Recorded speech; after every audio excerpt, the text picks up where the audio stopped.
প্রিয় ভোজন রসিকবৃন্দ, ডায়েট উপযোগী একটি কুমড়োর রেসিপি আজকে আমি আপনাদের সাথে শেয়ার করব।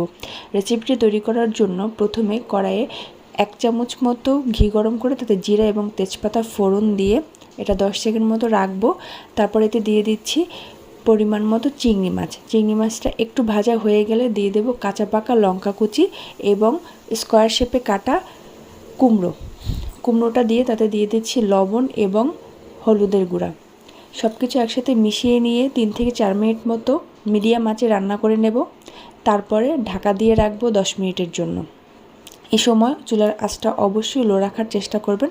10 মিনিট পরে ঢাকনা তুলে আবার 3 থেকে 4 মিনিট মতো রান্না করে নেব এবং কুমড়োটা যখন সিদ্ধ হয়ে আসবে তখন এটাকে খুন্তি দিয়ে একটু হালকা হালকা হাতে ম্যাশ করে দেব, যাতে পুরোটা নাও ভাঙে এবং একটু ম্যাশ হয় এরকম ধরনের। এবার নামিয়ে নিয়ে পরিবেশন করুন ডায়েট ফ্রেন্ডলি, হেলদি এবং টেস্টি এই কুমড়ো চিংড়ি। কেমন লাগলো অবশ্যই কমেন্ট করে জানাবেন। ধন্যবাদ।